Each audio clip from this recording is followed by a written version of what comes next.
Okay, let's begin. Parasha's Vayetse. It says Vayetse Yaakov mi Beersheva Vayelech Chorona Vayivka b'Makom. So what does Rashi say? That the word Vayivka comes from Meloshon Tefillah, davening. Yaakov davened. What tefillah did Yaakov daven? Arvit, Ma'ariv. Avraham made Shacharit, Yitzchak made Mincha, Yaakov made Arvit, Ma'ariv. So Rabbi Yochanan's wife, he says that we know that Yaakov is referred to as the Bechir HaOvos. He's supposed to be the best of all the three Ovos. Yaakov is supposed to be the top, the best. His image is on the Kisei HaKovod. Yeah. So he says it's interesting that Yaakov is the best, and yet Shacharit Chovah, Mincha Chovah, but Arvit is a reshut. The Gemara says sometimes you can daven. It's up to you. It's voluntary. He says you would think the one tefillah that's chovah should be Arvit. Yaakov was the Bechir HaOvot. The short answer that they give is that Avraham intentionally made Shacharit and Yitzchak intentionally made Mincha. Here it seems Vayivka b'Makom that he got to the place, he got there early, he had some free time, so he decided to daven. It's almost as if he davened that it was not chovah, it was just voluntary. So that's what it seems like. But Rabbi Yochanan's wife says something different. He says, if you look at tefillah as knocking on the door of the palace of the king, so he says, Shacharit, I understand. In the morning, the king is open for business, even in the afternoon. But if you want to come to the palace at 10 o'clock at night, nobody's going to let you in. You have to be very special to get in. Yeah. So he says that for us to daven at night, like 10 o'clock at night, you have to be a tefillah made by someone very special to Hashem. Yaakov Avinu, the Bechir HaOvot. So that's why Yaakov Avinu went in. They bring down for the Das Akeni Mibale Atosos. It's very interesting. And we talked about this over the years.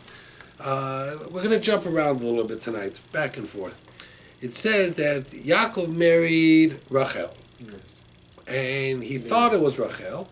Rachel and Leah were twins, were identical twins, so you couldn't tell them apart. The only way to tell them apart is he gave them signs, simanim. And the whole time that Yaakov was with Rachel, he would call Rachel, is that you? And she said, yes, it's me. And in the morning he finds out it was Leah. So he's angry. Yaakov is angry. Who's he angry at? A lot of people. Yes. Number one, he's angry at Lavan because Lavan tricked him. Yes. Lavan, of course, says, what do you want from me? That's my job. I trick people. I'm a professional tricker, so what do you want from me? So Leah also lied. But he turns to Leah and Rachel, and so Rachel says, well, I had a choice. They told me this is what's going to happen. I didn't have a choice. Leah, he goes to Leah and he says, you lied to me. Yes. You're just like your father. So Leah says, no. I'm not like my father. I'm like you. Yaakov says, you're like me? I'm an honest guy. He says, really? And who said to their father, I'm Esav. Ani Esav b'chorcha. Yeah. I'm Esav. She says, I did not learn tricks from my father. I learned everything from you, my husband. How she knew? She knew about it. She knew about it. They knew about it. And then, so the Das that came, Bala Atosos takes it a step further. She says to Yaakov, listen, Yaakov, you bought the right to be the firstborn from Esau. When you bought that, it was a full package. I'm part of the package. That's Yaakov said, right? That's what Leah said. I'm part of the package. Esau was supposed to marry Leah. Yaakov was supposed to marry Rachel. Yes. Esau would have had 6 children. Yaakov would have had 6 children, 12 tribes. There would have been 4 Avot, Avraham, Yitzchak, Yaakov, Esau, and there would have been 4 Imahot, Sarah, Rivka, Rachel, Leah. It was all planned. Yeah. When you bought the firstborn, and when you stole the brachos from your father, that means you took Esau's job. Yeah. If you took Esau's job, so you get everything that belongs to Esau. I belong to Esau, you got me. Wow. So I didn't trick you. You tricked me. You tricked yourself. I didn't cheat you, you cheated yourself. And sometimes a person is so smart, they even trick themselves. That's what Leah said. And it's interesting that a lot of Leah's children were very much similar to Esau. because David HaMelech had red hair. Esav had red hair. Shimon and Levi lived by the sword. So Esav lived by the sword. So it's interesting that with all the things that were happening, Leah says, don't blame me. I'm not responsible. You're just as responsible. Okay. What about that you're not allowed to marry to two sisters? So that's a question that they ask, and the answer is it was in Chutz La'aretz. That means they kept the Torah very strictly in Eretz Yisrael. In the Chutz La'aretz, they didn't keep it as much. When they went back to Eretz Yisrael, Rachel died because she was the second married. So the last hired is the first fired. Rachel died. Rachel died very young. She was 36 when she died. Is that true that if Yeah, the sister, Leah died when she was 44. if the sister was not Jew and they may take a gear, Yeah, they you could. doesn't count as a That would as a also, sister? although we don't really do that, but yes, technically, even now at this time. even now, So whoever is became it's like a Jew, newborn child. newborn. It's technically, So and not his sister not counts as his sister. Or that's right. Brother doesn't A count. brother and sister who are Magayer, they could marry each other. We don't do it. We don't allow it to happen. We don't want the idea that you went from a Kedusha Kal to a Kedusha Chamura, and yet you could do things that you couldn't do before. So we don't allow it, and it's not healthy, of course. But technically, when you convert, you're newborn. So yes, if Rachel and Leah went through some type of Gerut, they're not considered sisters anymore. But it seems that once Yaakov got back to Eretz Yisrael, Rachel died, and then Leah died shortly after. Leah died at age 44. 44. They were both very young when they died. 44. Rachel, And she 34. She's 36 when she died. Wow. Yeah, they were both And he very was young. when he married. He was 7. He was older. When he got there, he was 77. You have to understand, when he took the brachot, he was 63. Yeah. Oh, they count 14 like- years in Beis Medrash, Shem Ve'aver, he was Yeah. 77. Then he worked 7 years. So he was 84 when he got married. He was 84 and they were 21. But his age counts anyway. Like he's newborn after the father wanted to kill. Oh, it's not. Wasn't him. No, that was different. It was Okay. Isaac. Let's go a little bit further. We know that Rachel had tremendous power in Shemayim. Yes. Why did they die so young if they were tzadkaniyot? So I don't know. I guess most people died at those ages. That was the normal. That means when Sarah lived to be 127, that was unusual. 1,000 years ago, 2,000 years ago, without running water, without electricity, without sanitary, most people died in And a lot childbirth. of newborns died. Yeah, the average age of a person was 30, 40 years old. David HaMelech said if you live to be 70, Yemei say that 70 was like an old age, really old, you were 70. So Yaakov was very old for that at that Yeah, time. even Paro said, you're so old. It was unusual.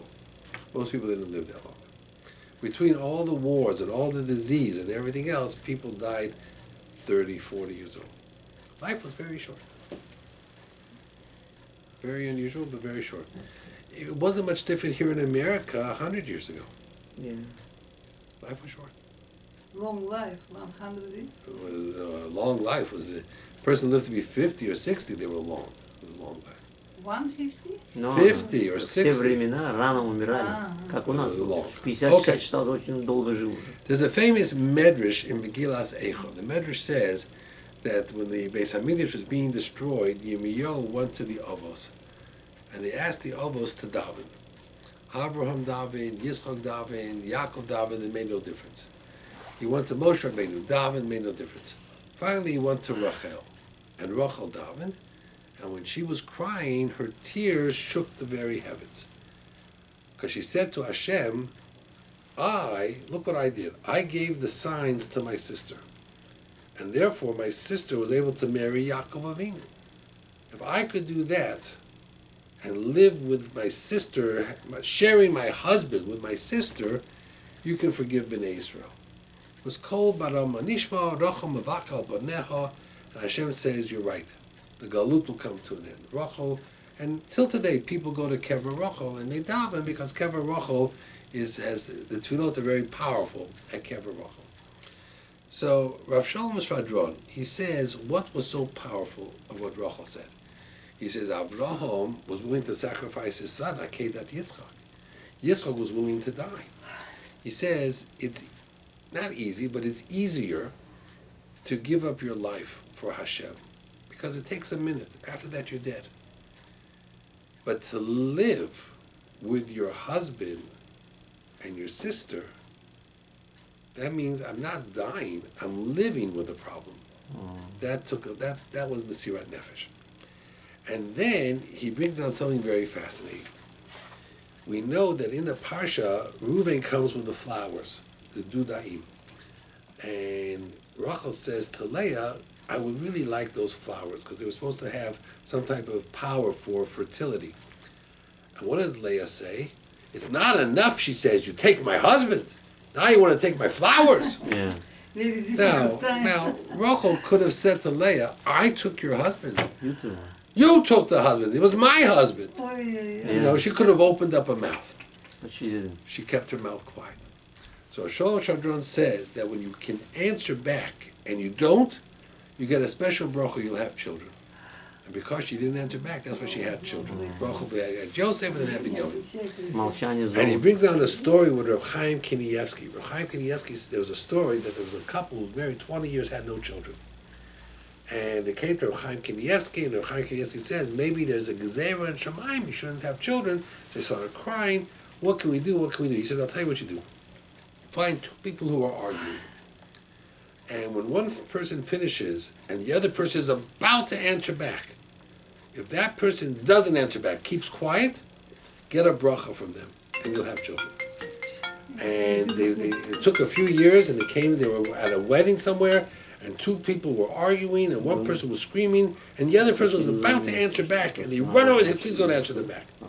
But the other says, I have a good answer. They're wrong. I can prove them wrong. Please don't answer back. And they didn't. He says, okay, I didn't answer them back. Now what do you want from me? I want a bracha. What's bracha? That you should have children. And the next year, they had children. So Reb Chaim Kanievsky says, we see from here that when a person is in a machloket and someone is screaming at you, and you have a very, very good answer to answer back, and you don't answer back, you get a special bracha.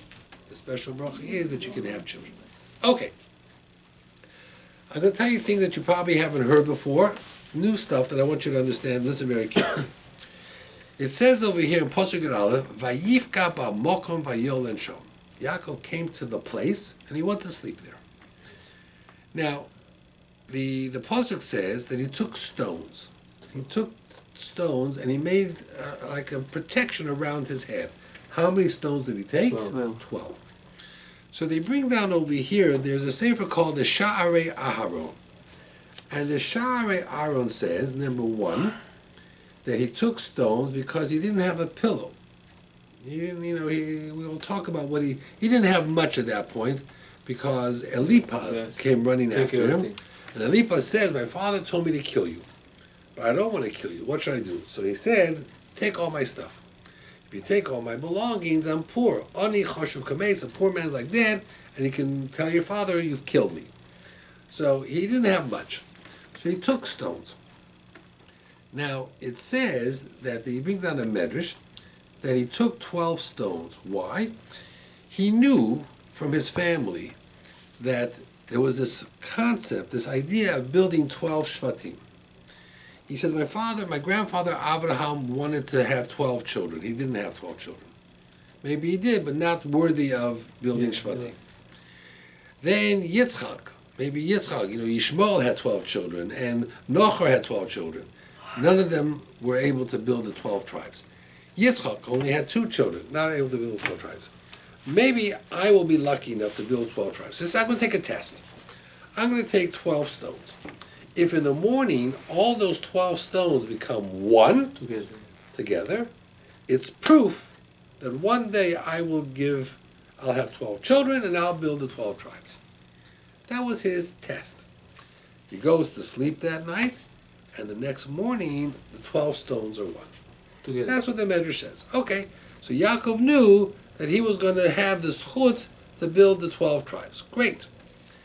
The question is, where was this happening? So the Or HaChaim HaKadosh. You ever hear of the Or HaChaim? So the Or HaChaim says that this rock that Yaakov was sleeping on, and he put the 12 stones on, was a rock by the name called Evan Shesiah. What is the Evan Shesiah? The Evan Shesiah is the beginning of the universe. When Hashem created the world and created the universe, he started from a rock. This is the center point. And the whole world was created around it.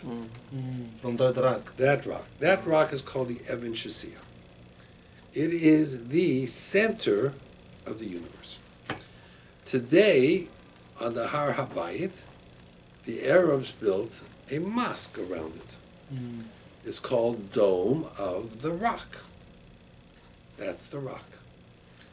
According to Midrashim, this was the rock that Adam HaRishon built his Mizbeach and he brought his korbanot. And Cain did the same. And Noach did the same. This was the rock that Avraham built the Mizbeach on for Akedat Yitzchak.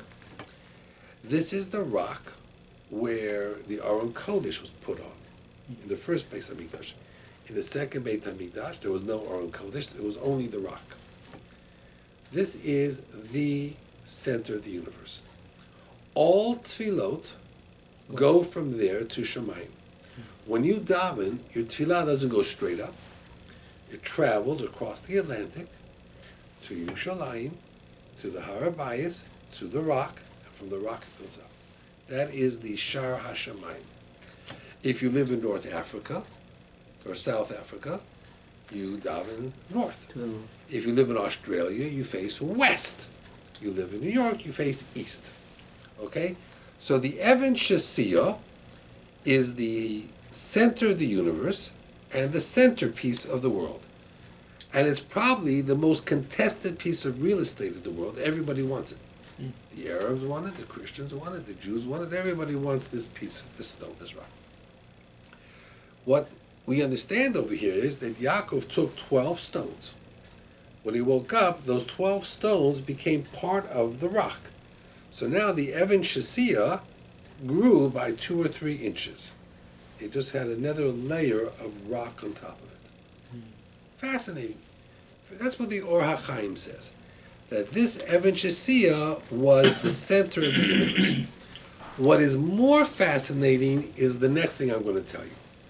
In the Sefer, the Otzer Pelos HaTorah, he brings down from the Tosos HaSholem. There's a Sefer. Dover Pela Roisi, B'Tosfos HaSholem. Okay? I've never seen this book, Tosos HaSholem, but he brings it down. I photocopied it from here.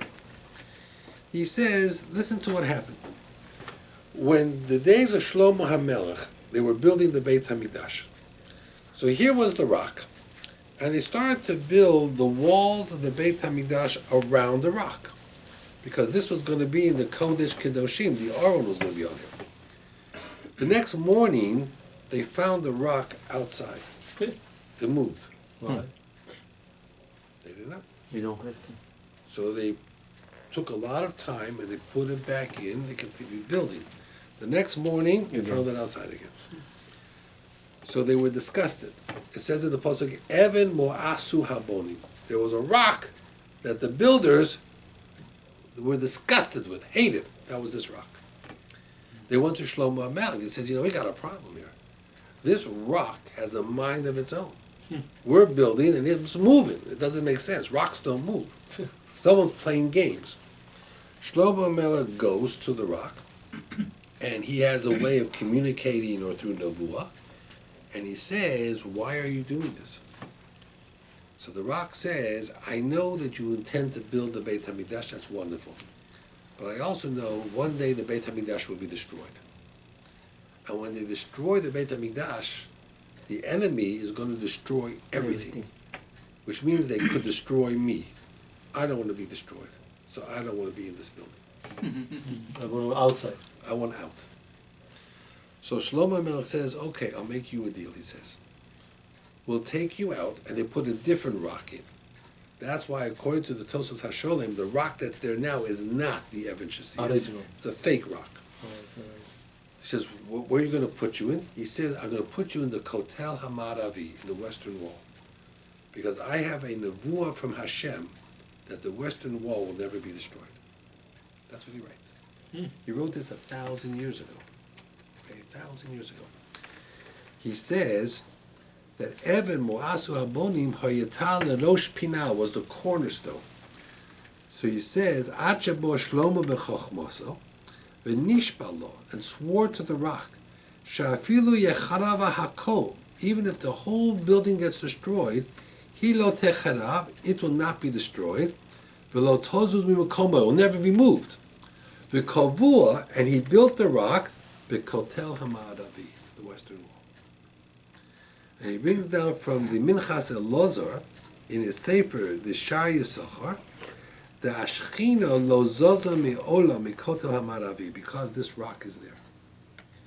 So he claims that this Evan Shasiya, that the arcade that Yitzchak was on, that Yaakov slept on, was not in the Beit HaMikdash. They took it out and they put another rock in there, and they built this rock is one of the stones, one of the foundation stones in the corner by the Kotel HaMaravi. Now that's shocking. I never saw this before. I saw it only the first time in this Sefer. That's pretty fascinating that he talks about How long that. is it? Well, this Sefer, I guess the Tosos HaSholem, if it's from the Baalei HaTosos, and the Baalei HaTosos are Rishonim, was written probably in the year 800, 900. So it was written easily 1,100 years ago.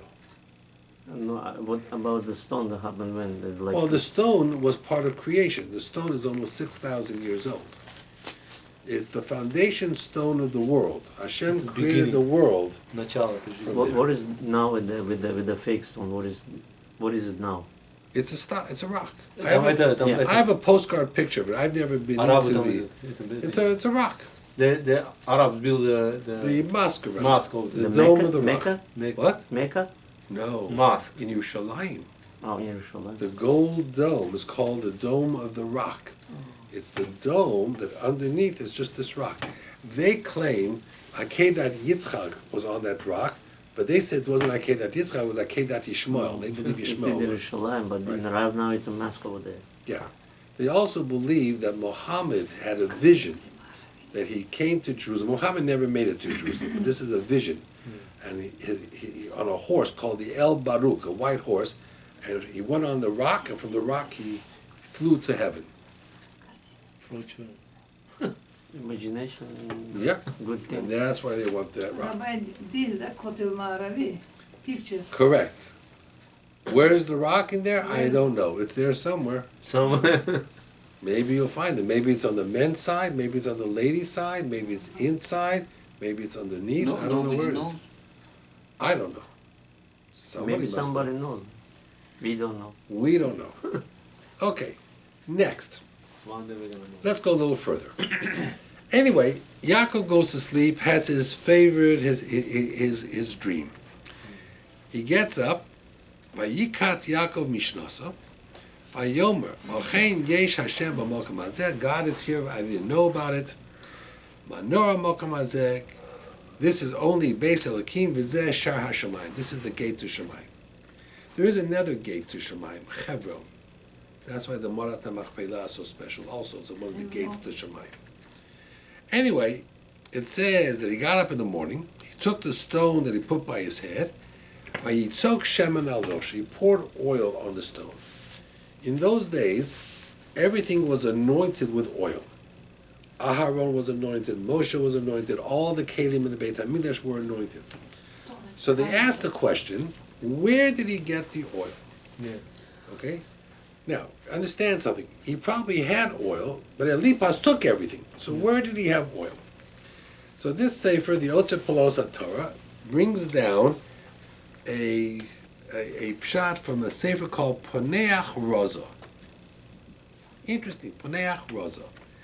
He says, where did he get the oil? Halo Elipas ben Esav ran after him and took everything. So he gives an unbelievable answer. He says, Esav let Yaakov keep his walking stick. The the walking stick was hollow inside. Had a cap, a screw-off cap. And the whole inside was filled with oil. And at night, he would put a cloth and he would light it. And that was like light. He would learn Torah by that light. And then he would close it during the day. So he had a stick full of oil. So he used some of that oil to anoint the rock. That's what the Paneach Rosa says. Very interesting answer. The Pirkei, the Rabbi Eliezer, said that when he woke up in the morning, next to this rock, he found a small jar of oil. But this was not just any jar. This was a jar that when you emptied it, what happened? It filled up again. That's what was the Shemen HaMishcha. That was the jar that Eliyahu Hanavi did the miracle with, oil pouring for the lady who was poor. That was the jar that the wife of Ovadia used for what she needed for. And that was the jar that the Chashmonaim found. So for 8 days of Hanukkah, they filled up the menorah, and the jar was full the next day. And they filled it up again, and the jar was full the next day. It was a jar that never was empty. So there are two answers to where he got the oil. One is his walking stick, and one is the little jar. Yes? Why did he have a walking stick? Well, Yaakov at that point was 80 years old. Many people have a walking stick. It helps them keep their balance. Okay? Not 64? No, he was closer to 80. Yeah, he was in his 60s, 70s. Sometimes they use these walking sticks to lead sheep. You know, Yaakov was a shepherd. They use a walking stick. So that's what it seems that it was. Okay. Having said all that, let's go a little bit further. Listen to this question. Interesting question. It says, Vayetse Yaakov Be'ersheva, Yaakov left Beersheba and he went to Haran. Well, we know that's not true. When he left Beersheba, where did he go? No. For 14 years, where did he go? Oh, The yeshiva. Beis Medrash Shem Ve'ever. So the Torah is not saying the truth. It says, Vayelech Yaakov Beersheba, Yaakov left Beersheba and he went to Haran. Well, he didn't go to Haran, he went to Shem Ve'ever. So it seems a problem. Okay. So there's a very interesting answer that they give. The Chidah gives this answer. And, you know, the Chidah is a good Ashkenazi person. Well, maybe not. Okay, maybe so he is right. The Chidah gives a fascinating answer. The Chidah always comes up with these unbelievable answers. The Chidah says there's a Gemara in Kiddushin, Daf Chof Tes. The Gemara asks, what should a person do first?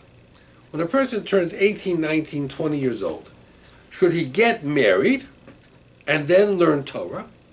Or should he learn Torah and then get married? That's the Gemara's question. Learn Torah, but That's the Gemara's question. Tana Rabbana. Lilmo Torah, Velisa Isha. Person has a choice. Learn Torah or get married. So the Gemara says, Yilmo Torah, learn Torah, V'achakak Isa Isha, and then get married. Because when you learn Torah, you have to be free from any headaches.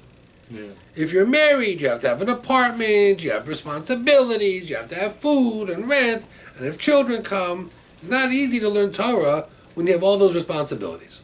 Okay. Then he says, V'im efshelo below isha. If he's at a point where he can't be without a wife, he needs someone to cook for him and take care of him, he needs that wife, then yisa isha, he should get married because his yetzer hara is his yetzer hara. V'achakak yilmod Torah. Okay? So then the Gemara goes back, this is what they did in Bavel, this is what they did in Eretz Yisrael, back and forth, different customs. Tosfos comes up with a different approach. Very practical approach. And that's what the Chidah brings out. Tosfos says, it depends. If you're a very rich person, get married and then learn Torah. Because if you're rich, you don't have to worry about Parasha.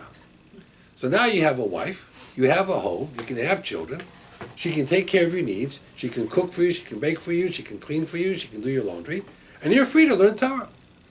You have the best of both worlds because you're rich.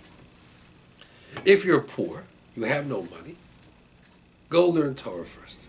Because if you get married, you'll never be able to learn Torah because you're going to have to go get a job. Okay? Makes sense. So he says, how do I know this? From Yaakov.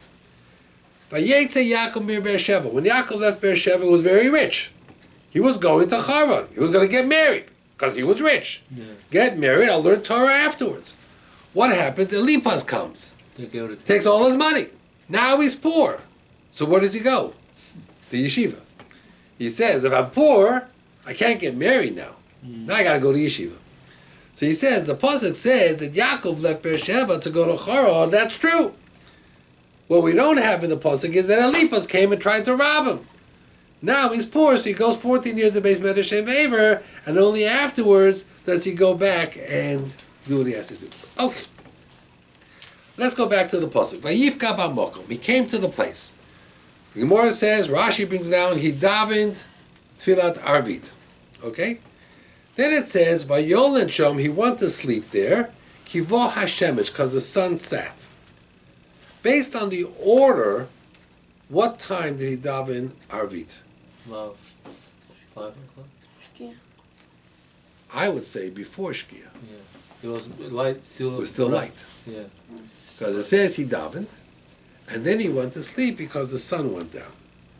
So it seems to me that he davened Before sundown. before sundown, which is okay according to Rabbi Yehuda.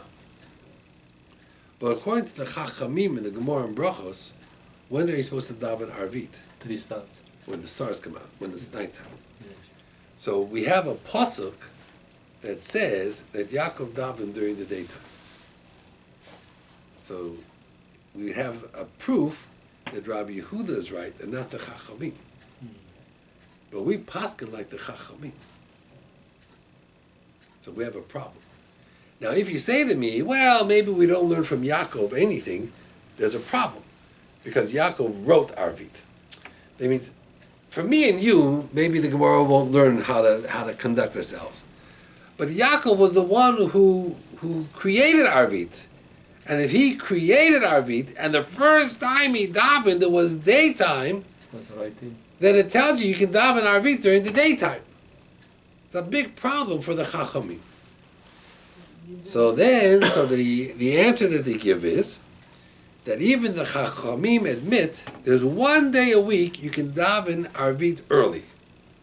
What day a week are we allowed to daven Arvit before sunset? Which Shabbat?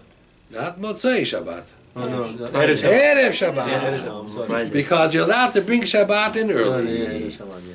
And he says, because even the Chachamim say that the whole purpose of Arvit in the Beit HaMikdash was they put the Korbonot on the Mizbeach. But they wouldn't do that Friday night, because you're not allowed to cook and burn Friday night. We don't put things on the fire Friday night. Even though the Beit HaMikdash, technically they could, everything was done before Shabbat. So he says, even the Chachamim say, you can do it Erev Shabbat. So the Chachamim will say that when Yaakov Avinu came to this spot, it was Friday afternoon. And that's why he got there. Bring you proof, because there's a pasuk. The pasuk says that Hashem said to him, "V'hoya zaracha kafo ha'oretz." You'll have children like the dust on the earth. And then Hashem gives him a bracha. Ufaratzta. You'll spread. Yoma, v'kedwa. East, west, north, south. You'll spread all over. And there's a Gemara. The Gemara is in Shabbos, Daf Kuf Yud Ches. Omer Rav Yochanan Mishum Rav Yossi. Whoever keeps the Shabbat, ma'aneg the Shabbat, whoever enjoys the Shabbat, he gets a nachala without borders. Because it says by Yaakov, uforatzta, yomo v'kema tzavov v'negel. So the Gemara in Shabbos uses this pasuk that talks about keeping Shabbat. Barachot. Right. So if this pasuk is talking about keeping Shabbat, when was Yaakov there? On Shabbat. Which means he got there Friday night. Okay. So then, I think it's the Chassam Sofer, he says something very interesting. He says, now I understand a little bit. Because for 14 years, when he was learning Beis Medrash Shem Aver, did Yaakov ever sleep at night? No. He says he didn't sleep. He might have dozed off, but he never slept. 20 minutes here, a half hour. He was learning Torah day and night. All of a sudden, 14 years of never sleeping, now tonight he sleeps? Yeah. All of a sudden, now he sleeps. So why did he sleep? So the answer is very simple. He used to learn at night by candle, by the torch, right? If you're by yourself, according to the Gemara, can you learn by a torch? No, because you might adjust it. Shema yata, right? That's the halacha. On Shabbat, you can't learn by that. So when you're in yeshiva and there's 20 guys around you, no problem. But when you're by yourself, the Gemara says you cannot learn la'or haner, by the light, because you might come to adjust it. So Yaakov is by himself, and it's Friday night. He wants to learn Torah. Let me light my torch. Oh, I'm not allowed to. So if there was no light, what could he possibly do? Only one thing: go to sleep.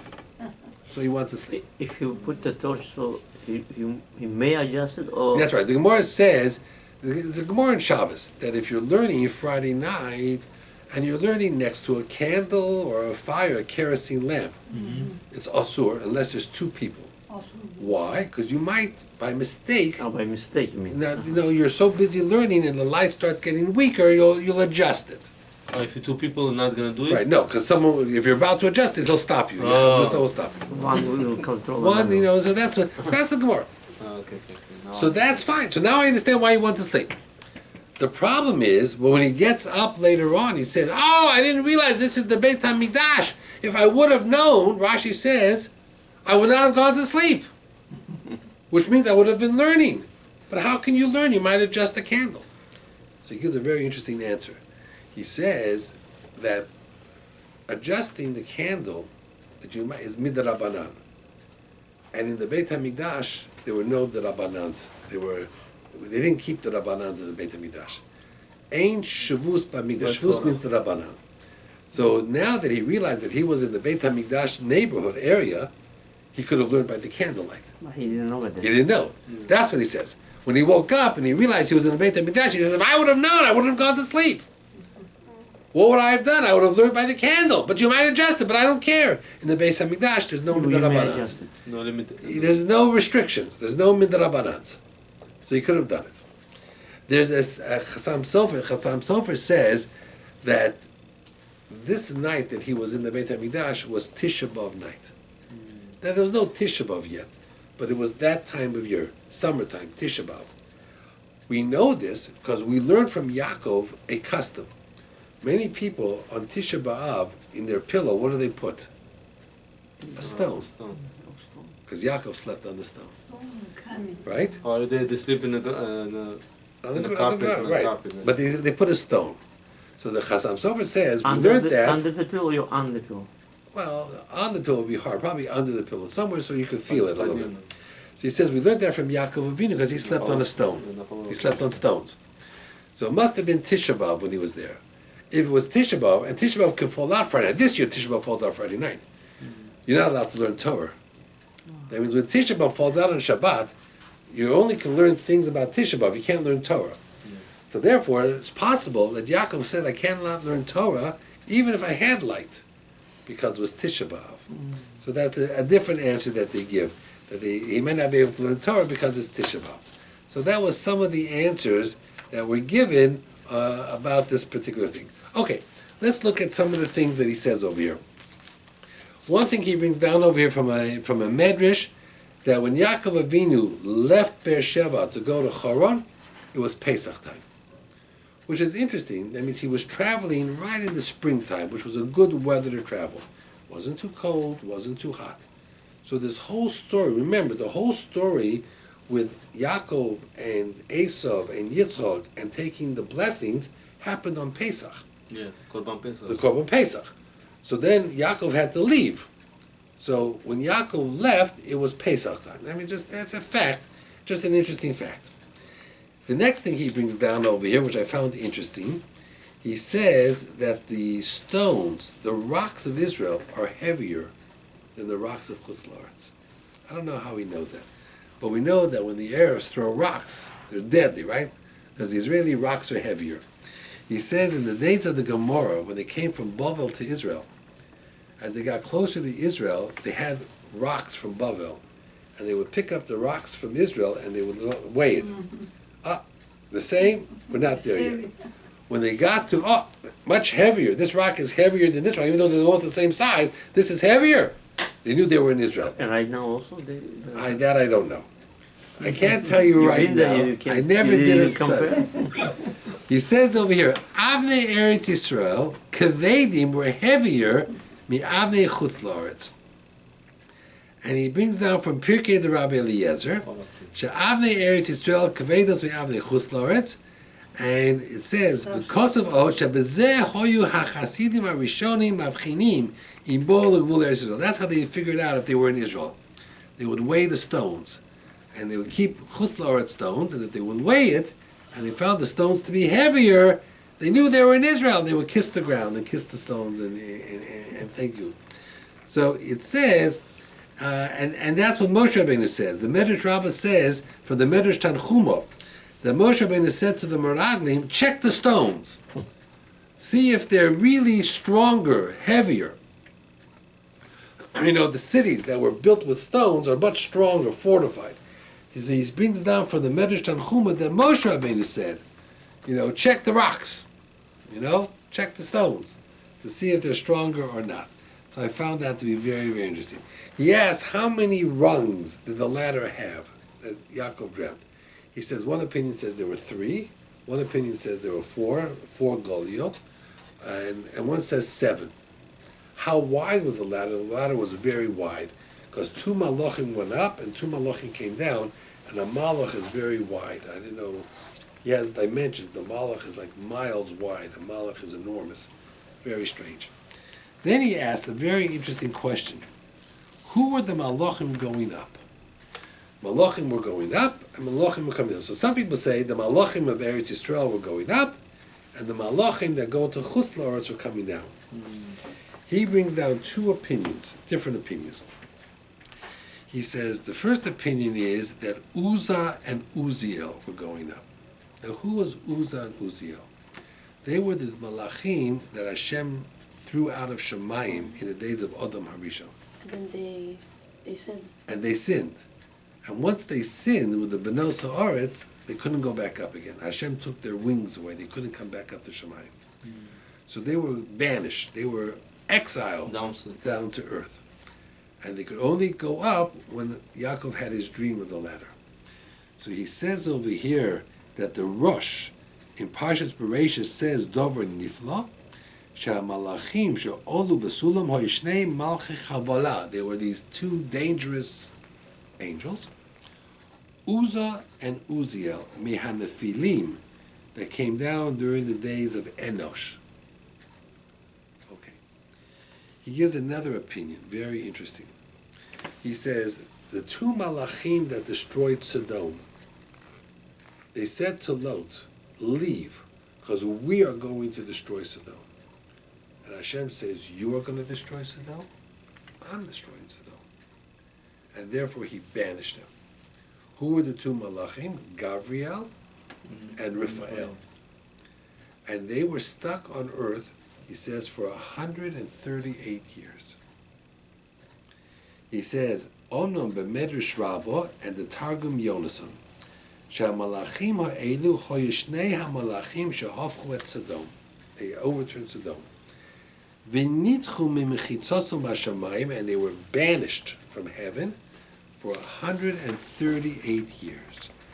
Because they said to Lot, we are destroying Sodom. And they should have said, because Hashem is destroying Sodom. So those were the 2 malachim that couldn't come back up to Shemayim for 138 years. So I found that to be very interesting. He talked about the city Luz. Luz was a city that people lived forever. Yeah. Right? It was a secret city. There was no way, you couldn't see the entrance. But if you were there, you lived forever, and when you got tired of living, you would leave the city and you would die. He says one of the reasons why they lived forever was because no one ever lied. There was never sheker. He says there was once a case a person in the city told a lie, and the people of the city threw him out because once he lied, everybody would die unless they got rid of him. And the minute that he left the city, he turned to dust because he was so old. Then it says something very interesting. The no malach hamov is nothing. So he says something very interesting. He says that the city of Luz had a stream of water that came from Gan Eden. And this water would flow underneath the Eitz HaChaim. So since it flowed under the tree of life, in the water was particles, was pieces of the Eitz HaChaim. And they drank the water, that's why they live forever. That's what he says. He says, Shamayan ha'over tachas Eitz HaChaim went all the way to the city of Luz. And therefore, he says, even if you would cut off a person's arm and they should bleed to death, they never died. The arm grew back. You cut off a person's foot, the foot grew back. You took a knife and you stabbed the person in the heart, the hole closed and the person lived. Because the water that they drank came from the Eitz HaChaim. No, the city. Well, if it is, we don't know where it is. Oh. In mystical, there's a city called Shangri-La. In mythology, Shangri-La was a city that people lived forever. That they drank the water. That's why Ponce de Leon in Florida was looking for the fountain of youth. You would drink the water, you would get young again. There are a lot of stories that all come from these medrashim of the city of Luz. Life water or something. Right, the city of Luz. There's supposed to be a part of your bone back here by the called Luz that gets its nourishment from the food of the Malava Malka. Yeah, Suda Malka. Right, Sudat Malava Malka. Okay. He talks about what song did they sing at Yaakov's wedding. So they said they sang the Sephardi song Heileli. Right? You know why? Because they're saying Hey Leah to Yaakov. It's Leah. But if I sing the song Hey Leah, it sounds like Hilali. So we see that Yaakov was Bukhari. Or maybe Leah was Bukhari. Maybe Lava was Bukhari. I don't know. Maybe Lava was Bukhari. Not that Yaakov was. Maybe Not Lava Bukhari, was. but Sephardi. But then they became. Maybe that's what it was. They Maybe Lava They was went the to original Sephardi Bukhari. You know, so I don't know. He talks about here whether or not Bilhah and Zilpah were considered imahot. We have Yaakov here, Yeah. Okay. Well, but no stones. Well, we're not going to throw any stones tonight. Especially not stones. He said they have a whole argument here whether Bilhah and Zilpah are considered imahot. The Gemara says no. The Gemara says that the only four imahot, Sarah, Rivka, Rachel, Leah. But the fact remains that Bilhah and Zilpah were considered pretty much imahot in most cases. They were considered part of the imahot. Okay. Have a wonderful night, everybody. Thank you. You got a little bit, so now you learned some interesting things that were unusual from what you had before.